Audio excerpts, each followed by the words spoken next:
২৮ ফেব্রুয়ারি শুরু হওয়া ইরান যুদ্ধ গড়িয়েছে তৃতীয় সপ্তাহে। এই আগুনের আঁচ এখন শুধু মধ্যপ্রাচ্যে সীমাবদ্ধ নয়। মার্কিন প্রেসিডেন্ট ডোনাল্ড ট্রাম্পের একটি হুঁশিয়ারি কাঁপিয়ে দিয়েছে পশ্চিমা সামরিক জোট ন্যাটোকে।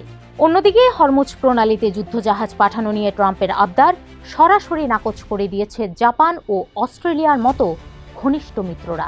প্রশ্ন উঠেছে, এই যুদ্ধ কি তবে বিশ্ব রাজনীতির পুরনো সমীকরণ ভেঙে চুরমার করে দিচ্ছে? ইরান জুড়ে ধ্বংসের চিহ্ন। হামলার প্রথম দিনেই সর্বোচ্চ নেতা আয়াতুল্লাহ আলী খামেনি সহ শীর্ষ নেতাদের হারিয়ে তেহরান এখন মরিয়া। পাল্টা প্রতিশোধে মধ্যপ্রাচ্যের মার্কিন ঘাঁটিগুলোতে বৃষ্টির মতো আছড়ে পড়ছে ইরানি মিসাইল। ইসরায়েলের শহরগুলো বাদ যাচ্ছে না, কিন্তু এর মাঝেই কূটনৈতিক অঙ্গনে বড় এক বিস্ফোরণ ঘটিয়েছেন মার্কিন প্রেসিডেন্ট ডোনাল্ড ট্রাম্প। তার সাফ কথা, ইরান ইস্যুতে সাহায্য না করলে ন্যাটোর ভবিষ্যৎ হবে ভয়াবহ। ইউক্রেন যুদ্ধের দোহাই দিয়ে ট্রাম্প মনে করিয়ে দিয়েছেন, যুক্তরাষ্ট্র এতদিন অনেক দিয়েছে, এবার মিত্রদের দেওয়ার পালা। বিশেষ করে যুক্তরাজ্যের ওপর তার ক্ষোভ স্পষ্ট। ট্রাম্পের দাবি, যখন দরকার ছিল তখন লন্ডন পাশে থাকেনি। সংঘাতের কেন্দ্রবিন্দুতে এখন বিশ্বের অন্যতম গুরুত্বপূর্ণ জলপথ হরমুজ প্রণালী।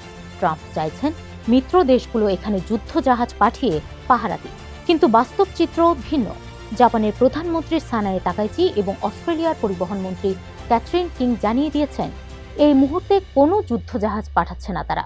জাপান বলছে, নিজেদের আইনি কাঠামোর বাইরে যাওয়া সম্ভব নয়।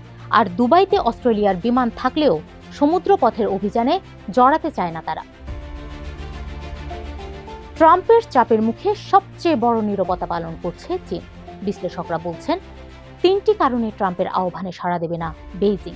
প্রথমত, ট্রাম্পের হুমকির কাছে নতি স্বীকার করার মানুষ নন প্রেসিডেন্ট শি জিনপিং। দ্বিতীয়ত, সামরিক শক্তির বদলে আলোচনার মাধ্যমে সমাধান চায় চীন। তৃতীয়ত, চীনের তেলের সবচেয়ে বড় উৎস এই ইরান। তেহরানের সঙ্গে সুসম্পর্কের কারণে চীনা জাহাজগুলো এখনও হরমুজ প্রণালী দিয়ে নির্বিঘ্নে চলাচল করতে পারছে। যুদ্ধের ময়দানে মানবিক পরিস্থিতি ক্রমেই জটিল হয়ে যাচ্ছে। ইরানের খুমিন শহরের একটি স্কুলে 16 মার্চ ভোরে বিমান হামলা চালানো হয়েছে। সেখানে প্রাণহানি না ঘটলেও ধ্বংস হয়েছে শিক্ষা প্রতিষ্ঠানটি। এর আগে মিনাব শহরের একটি বালিকা বিদ্যালয়ে ক্ষেপণাস্ত্র হামলায় প্রাণ হারিয়েছে অন্তত 170 জন, যাদের বড় অংশই শিশু। এই হামলার জন্য যুক্তরাষ্ট্র ও ইসরায়েলকে দায়ী করে জবাবদিহিতার দাবি তুলেছেন রাশিয়ায় নিযুক্ত ইরানের রাষ্ট্রদূত কাজেম জালালি। তেহরানে খোদ রেড ক্রিসেন্টের ক্লিনিকও বাদ যায়নি ইসরায়েলি হামলা থেকে। চিকিৎসার সরঞ্জাম এখন ধ্বংসস্তূপের নিচে। সংঘাতের আঁচ লেগেছে পর্যটন ও বাণিজ্যের প্রাণকেন্দ্র দুবাইতেও। ড্রোন আতঙ্কে দুবাই বিমানবন্দরের জ্বালানি ট্যাঙ্কে অগ্নিকাণ্ডের পর সব ফ্লাইট স্থগিত করা হয়েছে। এটি ইঙ্গিত দিচ্ছে যে এই যুদ্ধ দীর্ঘায়িত হলে বিশ্ব অর্থনীতি এবং বিমান চলাচল কতটা ঝুঁকির মুখে পড়বে।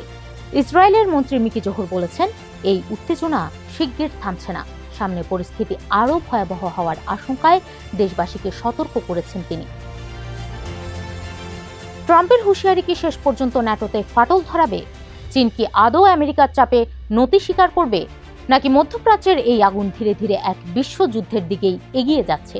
পরিস্থিতি যেদিকেই যাক না কেন, হরমুজ প্রণালী আর ইরানের ধ্বংসস্তূপের এই দৃশ্যগুলোই এখন আগামী দিনের বিশ্ব রাজনীতির ভাগ্য নির্ধারণ করছে।